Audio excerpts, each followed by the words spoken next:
하나 더 있습니다. 전도할 때입니다.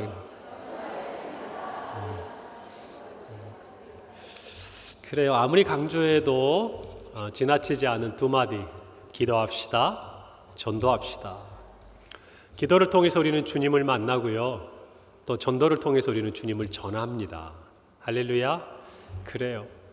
그래서 사실은 성도는 기도하는 사람이고 또한 성도는 전도하는 사람이에요. 여러분들 기도하는 거 어렵지 않으세요? 신앙생활을 오래 하신 분들도 만나면 이런 말씀하세요. 목사님, 저는 이렇게 오래 신앙생활해도 기도가 어려워요. 우리 김일령 집사님 나오셔서 이렇게 대표기도 하시는데 잘하시죠? 그래요. 이렇게 나도 기도하고 싶은데 앞에만 나가면 그냥 머리가 하얘지고 목소리가 막 떨려 들어오고 여러분, 그런데 기도는 하나님과의 관계에서 시작되는 거예요. 무슨 말이냐면 하나님과 늘 가까이 있고 친밀한 사람은 내가 이렇게 기도할 때 하나님이 어떻게 생각하실지 알게 돼요.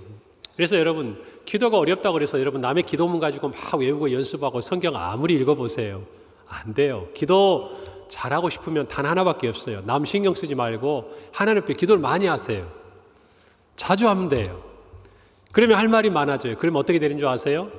성경 구절도 기도의 제목이 되고요. 찬송의 가사도 기도의 제목이 되고 어제 우리 모임에서 어느 권사님이 했던 이야기도 기도의 제목이 되고 다 그 기도문이 거기서 나와요. 그리고 나라와 민족을 위해서 들었던 뉴스와 또 기사의 한 부분도 기도의 제목이 되고 여러분, 그래서 우리 주변에 기도할 거 천지예요. 아멘? 그래요.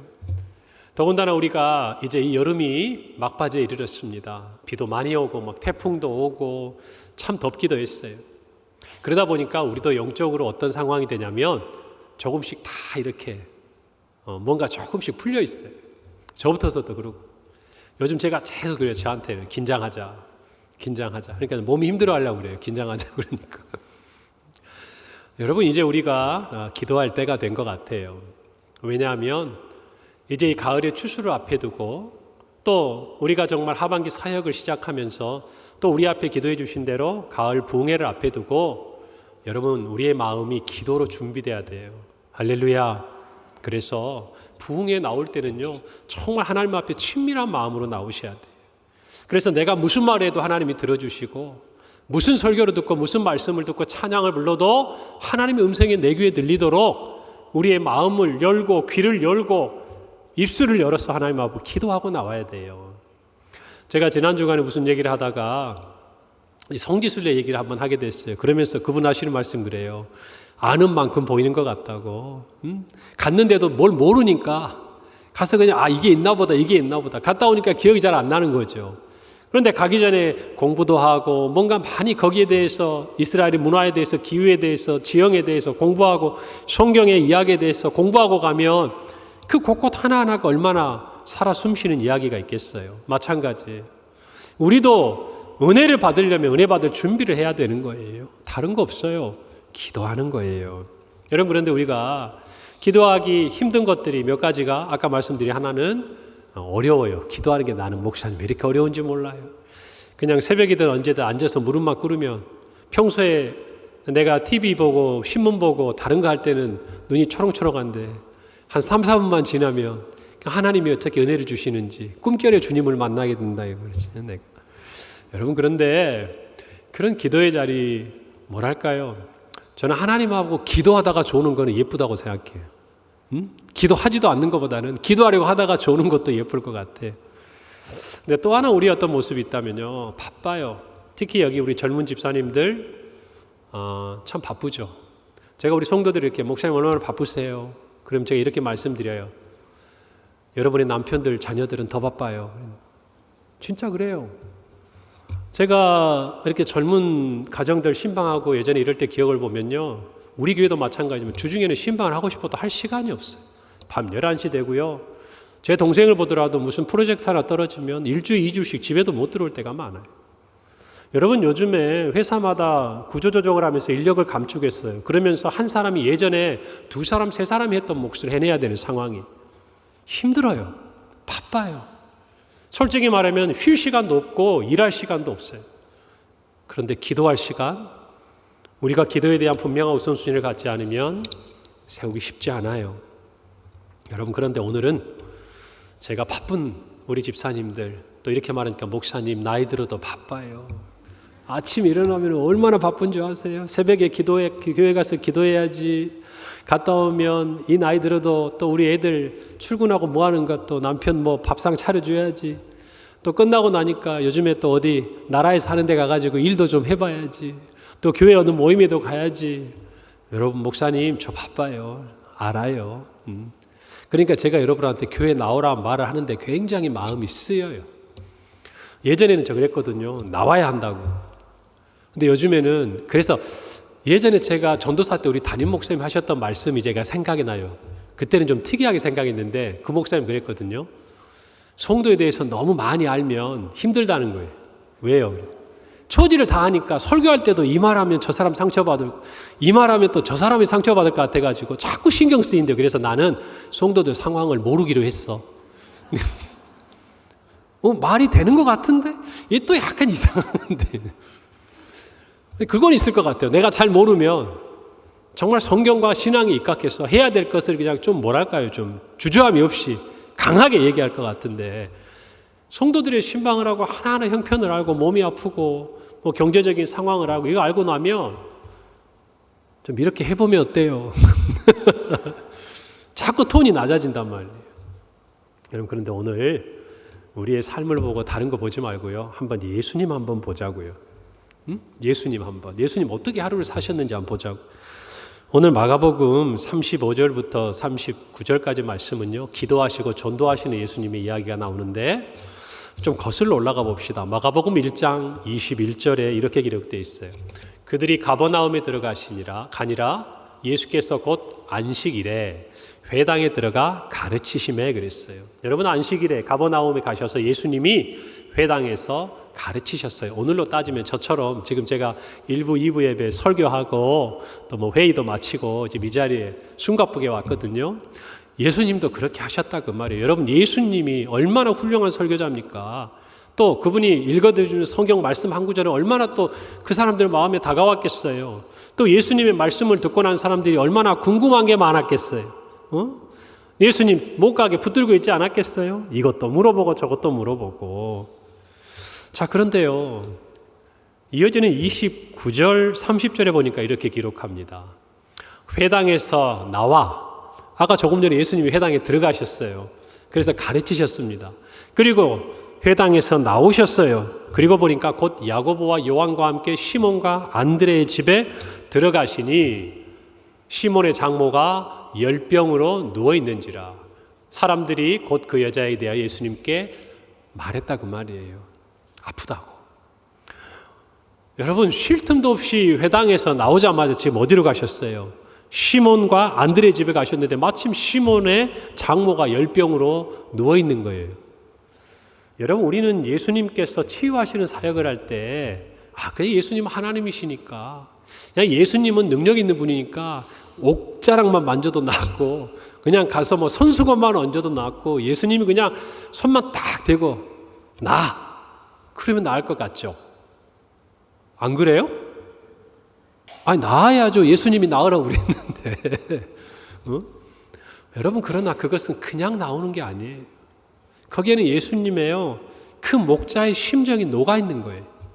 그 사람을 긍휼히 여기는 거예요. 뭐랄까요? 애가 타요.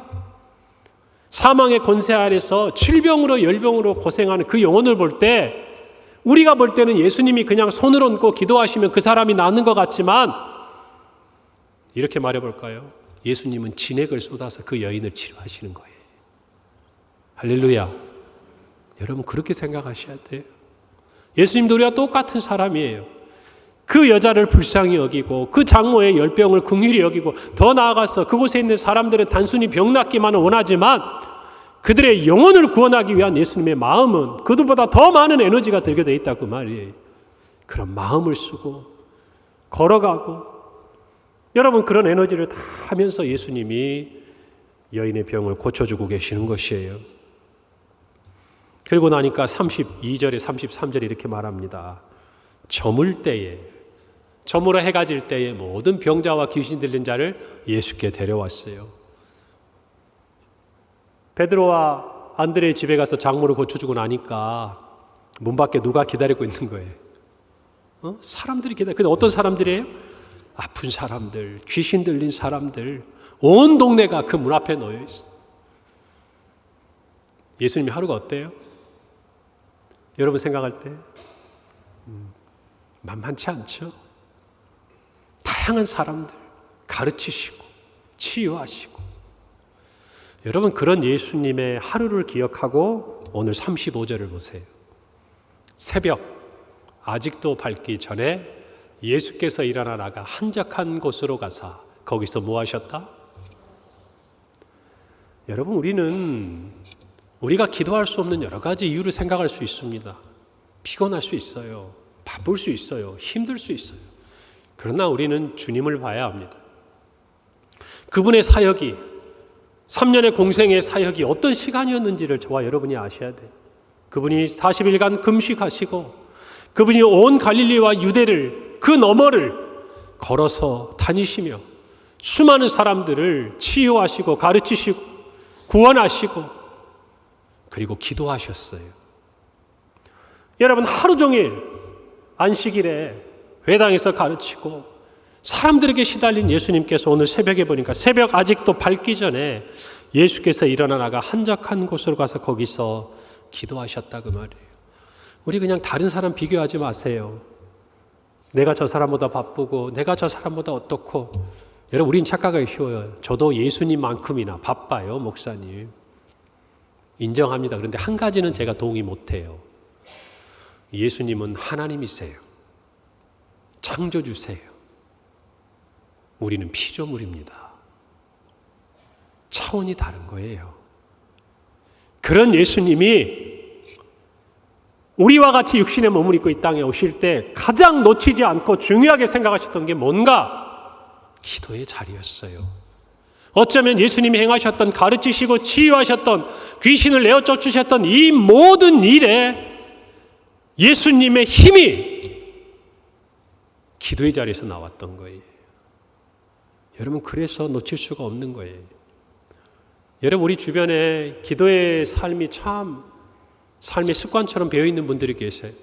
교회를 나오시나 또 집에 계시나 늘 그 시간이 되면 그 자리에서 무릎을 꿇고 휴가를 가도 가족끼리 여행을 가도 그 시간에 혼자 조용히 무릎 꿇고 기도하시는 부모님들도 계시고 며느리도 있고 아들들도 있고 손자들도 있어요. 여러분, 왜 그렇게 기도하는 줄 아세요? 그 기도를 통해 얻는 게 있기 때문에 그래요. 만약에 그냥 보여지는 것이라면 사람이 하루 하죠. 한 몇 달 하죠. 1년 하죠. 어떻게 평생을 합니까? 그분들에게는 적어도 그 기도의 자리에서 하나님으로부터 자신에게 공급되어지는 어떠한 힘을 얻는 거예요. 예수님도 마찬가지였다라는 것이죠. 여러분, 우리는요, 상황에 따라 기도가 변해서는 안 돼요. 그냥 평안할 때는 다 풀어헤치고 쉬고 누워있다가 조금 힘들고 조금 어려우면 하나님 앞에 달려와가지고 기도하는 그런 기도도 목사인 제 눈에는 귀하게 보입니다. 그렇게라도 기도하는 것 귀해 보여요. 진짜 하나님 응답해 주시기를 원해요.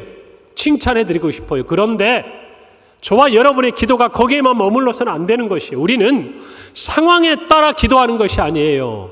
저를 따라 해봅시다. 기도로 모든 상황을 돌파하자. 이게 성도의 기도의 자세예요. 그저 상황이 우리에게 기도를 요청하기 때문에 기도하는 것이 아니에요.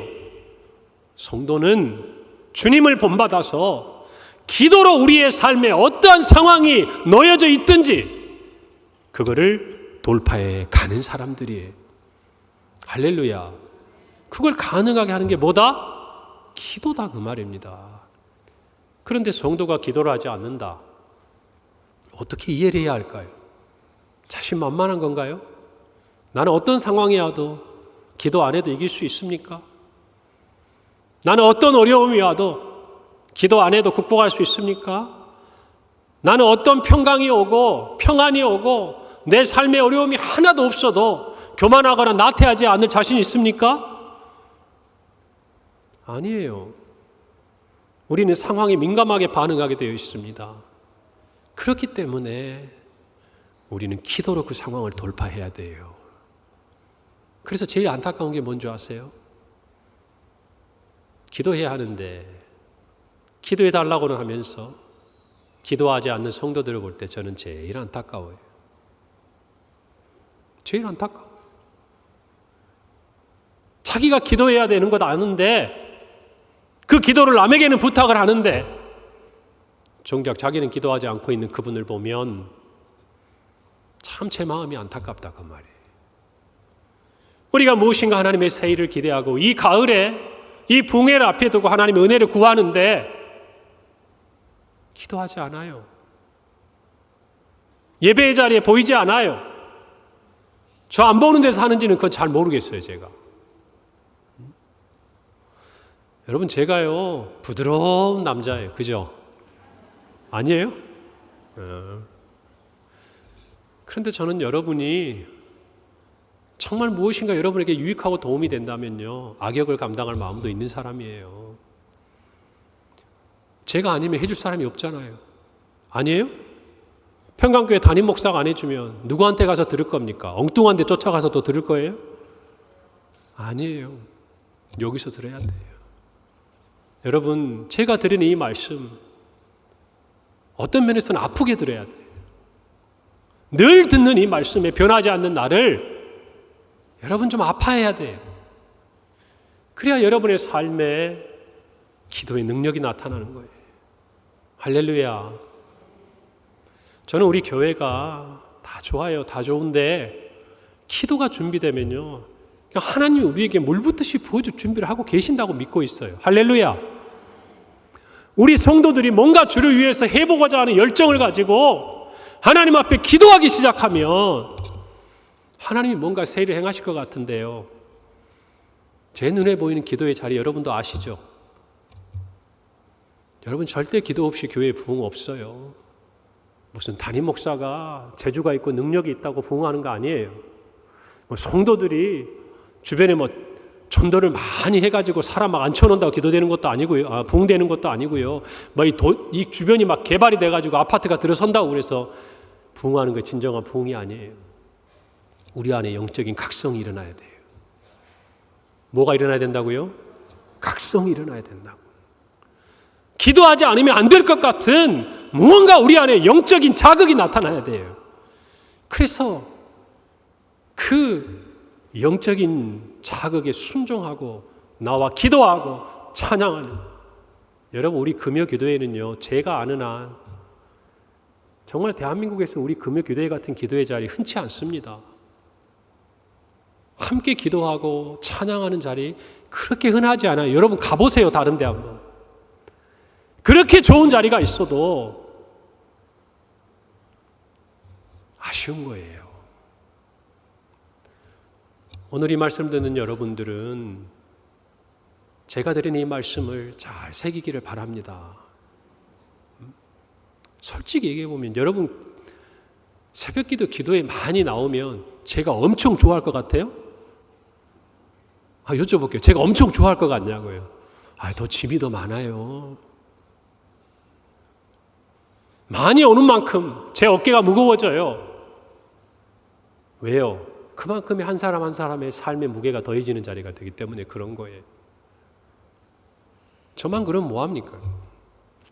우리 다 함께 그 짐을 나눠줘야지. 아니에요? 우리 청년들도 마찬가지. 여러분의 삶에 정말 하나님의 능력을 원해요. 하나님이 내 길을 열어주시기를 원해요. 여러분 정말 하나님 앞에 어디까지 기도해 봤습니까? 하나님 앞에 기도하는데 나는 왜 들어주시지 않을까요? 라고 여러분이 자신 있게 이야기할 수 있는 만큼 정말 하나님 앞에 기도해 봤어요? 그래도 안 들어줄 수 있어요. 여러분을 낭망하기 위해 할 말이 아니에요. 그러나 그만큼 기도하면 우리는 그만큼 깊어져요. 다듬어져요. 우리의 생각과 다른 하나님의 뜻에 순종할 수 있도록 하나님 만들어 주셔요. 그리고 우리가 무엇을 기도하든 그것보다 더 큰 일을 우리 인생에 행하시는 분이 바로 하나님이시죠. 할렐루야. 여러분, 이 기도의 능력을 꼭 체험하시기를 바랍니다. 다른 건 후회가 안 돼요. 어려운 일 겪고 나면요, 다른 거는 그냥 받아들이는데 늘 마음 한켠에 걸리는 게 뭔지 아세요? 내가 기도하지 않고 그런 어려움을 부딪히면 기도하지 않았던 것 때문에 후회가 많이 돼요. 내가 조금 더 기도하다가 이런 고난을 겪었으면 조금 달리 생각할 수도 있을 텐데, 피할 수도 있을 텐데, 지금보다 더 잘 이겨낼 수 있을 텐데. 다른 건 후회가 안 돼. 왜요? 남들처럼 우리도 아플 수 있어요. 남들처럼 절망할 수 있고요. 경제적인 어려움 겪을 수 있고. 왜 그것이 남만의 얘기겠습니까? 우리의 얘기가 될 수 있죠. 그래서 후회는 안 돼요. 근데 한 가지 뭔지 알아요? 기도하지 않고 맞닥뜨린 그 현실은 후회가 돼요. 하나님이 그토록 나에게 경고하셨는데, 내 성령께서 마음속에 너 이러면 안 되라고 얘기하셨는데, 그때 나가서 무릎 꿇지 않고 그 일을 경험하면 그게 후회가 되는 거예요. 여러분의 삶에 기도의 자리를 꼭 지키기를 바랍니다. 그 기도가요, 여러분을 살릴 거예요. 여러분 인생의 문을 열 거예요. 여러분의 가정을 이렇게 세울 거예요. 연약한 육신을 고치고 치유해 주실 거예요. 믿음에 멀어진 자녀들을 돌아오게 하고 믿음의 아름다운 세대 계승이 일어나게 하실 거예요. 할렐루야. 힘들었던 우리 교회가 새로운 부흥을 이야기하게 되고 이 강북 지역에 놀라운 구원의 역사를 이루어내게 될 거예요. 뭐가? 우리의 기도가.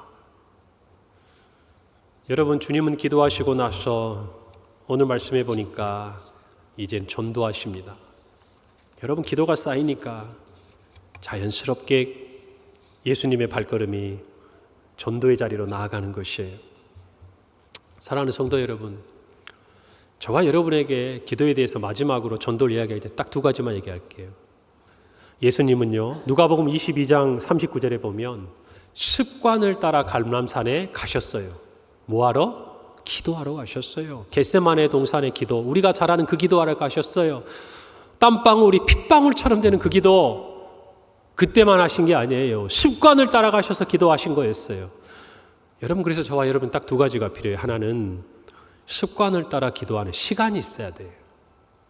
뭐가 있어야 된다? 시간이 있어. 나에게 귀한 시간. 오늘 일부 예배 때 말씀드렸죠. 우리 낮에 나에게 귀한 것 드리는 것, 시간도 내 하루 중에 귀한 시간을 드릴 줄 알아야 돼요. 그게 기도의 시간이어야 돼요.